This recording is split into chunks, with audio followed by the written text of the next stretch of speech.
Welcome back, everyone, to our SlabStox's top 3 minor league prospects of the 2019 minor league season. We're back with number 1 on the list. We had Luis Robert at number 3, Julio Rodriguez at number 2, and number 1 is none other than Wisconsin native Gavin Lux. Yes. Represent. Love the Wisconsin sports scene right now. Oh, yeah. Gavin Lux, Jared Kalinick, Dalton Varsho, all 3 on Baseball America's minor league Players of the Year. I love all it. 3 from Wisconsin. Love it. A lot of talent coming out here recently. That's right. So, the Gavin Lux autograph. Including but not limited to people that talk about baseball cards. A lot of talent coming out of there too. Love it. The card we're talking about today is the 2016 Bowman Chrome base autograph of Gavin Lux. It came out in Bowman Draft. He's a first-round draft pick from 2016. This card was dirt 2 seasons ago when it released. I know it was around $10 or under, and I knew you wanted to buy them. I did. I wanted to buy them too. I did. Owned one throughout my day. I wanted to buy them, but I fear becoming a homer, so I try to stay away from like Brewers cards. And I also tried to stay away from Gavin Lux and Jared Kalinick because I thought I was just being a homer because they're from Wisconsin. And then you stayed away from Christian Yelich. And I stayed away from Christian Yelich. I've lost a lot of money because I worry about biases. Oh, yeah. So to start the season, this card started around $40 in value. He was hot from the start, pretty much went throughout the whole season, as you see by the graph. But the biggest first trend that happened was from May 4th to May 26th. We had a 102.34% rise from $35 to $71. Was this a very quick realization that Gavin Lux is more than just your average baseball player? Oh, yeah. Oh, yeah. Number 1, he's a shortstop. /second base. /second baseman, but shortstop. Might take over for Corey Seager next year. You know, people are always looking for that next great shortstop prospect. Mm-hmm. And Gavin Lux hit the ground running. 27 hits, 8 home runs, a .350 average, 10 walks. So just an incredible first 22 days there to start the season. And that's, I think, when people realized that, yet again, the Dodgers had another insanely good prospect on their hands. And do the Dodgers do that to everyone? Who's your favorite pitcher that went there? Josiah Gray. Yeah? Jeter Downs had a great year. Really? Dustin May had a great year. They'll take any prospect Smith had a great and make year. him good. Yeah. It's wild. Absolutely wild. So 35 to 71, pretty substantial jump. 2 times in price there. We went even higher, though. From July 14th to July 18th, this is a 4-day stretch here. He went from $81 to $140. I vividly remember the massive jump when it happened. Why did it happen? Why did it happen? Because in a 4-day stretch, he had 12 hits, 5 home runs, a .667 average, only 3 strikeouts.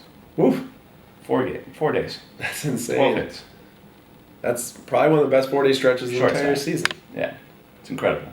Power and hit combo. It's Yep. all there. The whole package. Defense is there. Oh, yeah. Speed is there. I mean, he had 10 stolen bases on the year. Mm-hmm. So then we go a month later. We get into August 25th to August 27th. We're going from $140 to $205, which is the all-time high sale of a Bowman Chrome Gavin Lux base auto. Jumped 46.95%.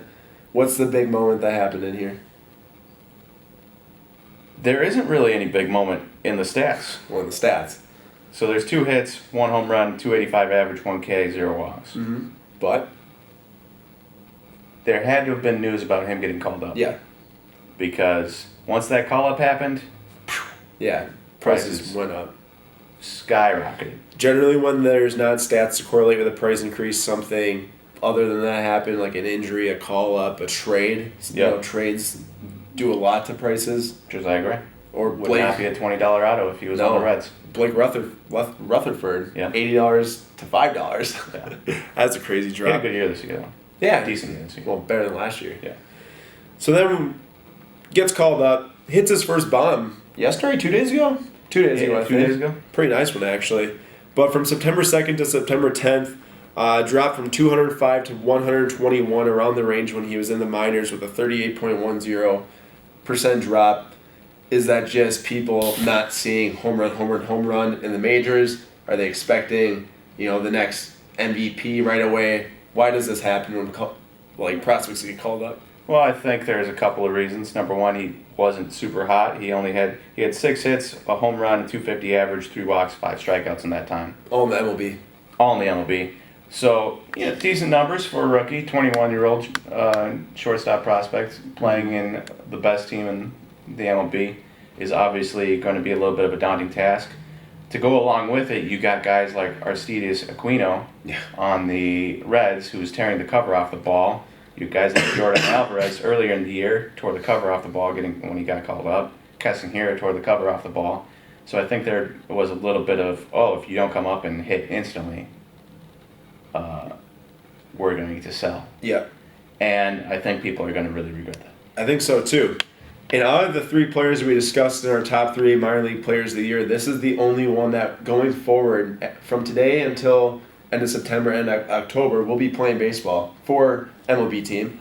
And he'll be playing baseball in the playoffs, which has a huge benefit if he has a good week in the NLDS or the NLCS. Do you see him making an impact? And if so, what's a high-end prediction? What's a safe prediction for card price? Right now they're around $130. $130. End of the season, end of the MLB season. So end of the MLB season, end of playoffs also? Mm-hmm.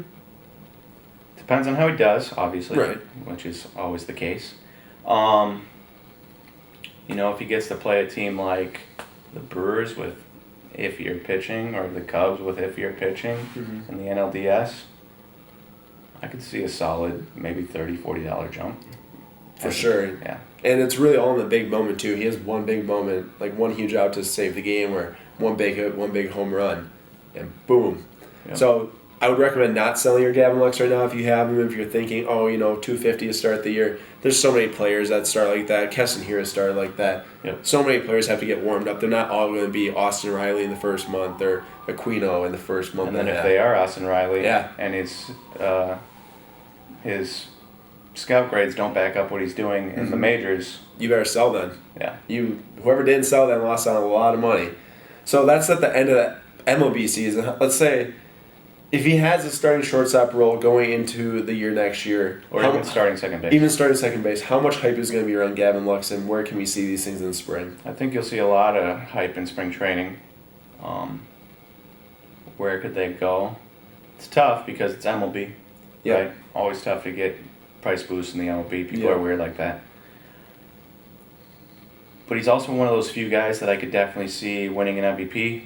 The combination of hit tool and speed and power and position is kind of rare. Yeah, for sure. Now, plus he's on a good Dodgers team, which is a huge boost because, Francisco Lindor has all those things, but he plays on the Indians. Yeah, and you start to add hardware on the stats and on the really good tools, and that's when you see the huge prices like Bellinger. Yep. So Dodgers is a huge boost.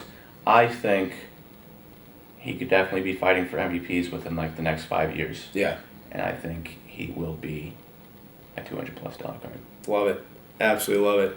To recap, Gavin Lux, start at the $40 around there, end up at $130. However, he's still in the MLB playoffs right now. Sky's the limit depending on how he plays. Hold on to your Gavin Lux if you have him because he's a great player. This was our top 3. Luis Robert at 3, Julio Rodriguez at 2, Gavin Lux at 1. Go Wisconsin. Go Wisconsin. Go Milwaukee. Milwaukee. Not UW-Madison. Oh, come on. We're sitting in UW-Madison. Filming in the business school at UW-Madison right now. Thank you guys for joining us, and we'll catch you guys next time.